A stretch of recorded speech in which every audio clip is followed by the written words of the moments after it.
Breaking news এই মুহূর্তে সবচাইতে বড় খবর, এই আন্দোলনের মুহূর্তে সবচাইতে বড় খবর যেটা আপার প্রাইমারি নিউজ, ঠিক আছে। আপার প্রাইমারি যেটা হাইকোর্ট থেকে বলেছে, যে কি বলেছে একবার দেখো, যে 14,052 শূন্য পদে নিয়োগে ছাড়পত্র হাইকোর্টের। তাছাড়া আরও বলেছে যে 4 সপ্তাহের মধ্যে, কত সপ্তাহের মধ্যে, 4 সপ্তাহের মধ্যে 1400 ক্যান্ডিডেট যারা বাদ পড়েছিল তাদেরকে প্যানেলে ইনক্লুড করে ফ্রেশ প্যানেল বের করতে হবে। এটা হাইকোর্টের নির্দেশ। আর এটা মাত্র 4 সপ্তাহের মধ্যে কাউন্সেলিং করে ফ্রেশ অ্যাপয়েন্টমেন্ট লেটার ইস্যু করতে হবে, এটা হাইকোর্ট বলেছে। সেই হাইকোর্ট মানতে এখন বাধ্য যে এসএসসি সেটা এবার করবে।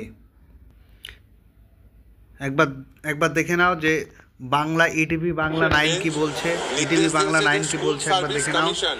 উচ্চ প্রাথমিকের মামলায় যে আফটার ইন্টারভিউ ওএমআরসির রিয়াসেস করে যে 1463 জনকে বাতিল করেছিল, স্কুল সার্ভিস কমিশনের এই ডিসিশনটি, এই সিদ্ধান্তটি ভুল ছিল এবং সেই ভুলটিকে রেকটিফাই করে মহামান্য বিচারপতি নির্দেশ দিয়েছেন যে 1463 জনকে আফটার ইন্টারভিউ ওএমআরসির রিয়াসেস করে তাদের বাতিল করা হয়েছিল, মেরিট লিস্টের বাইরে রাখা হয়েছিল, তাদের মেরিট লিস্টে আবার ইনক্লুড করতে হবে।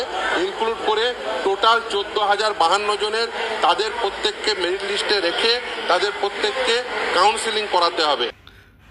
তোমরা শুনলে, এবং এটি প্রায় 8 বছর পর যে আপার প্রাইমারিতে সেই শিক্ষকের নিয়োগের যে জোরটা কাটলো, সেটা 4 সপ্তাহের মধ্যে কাউন্সিল করে সুপারিশপত্র দেওয়ার নির্দেশ, এটা হাইকোর্টের নির্দেশ।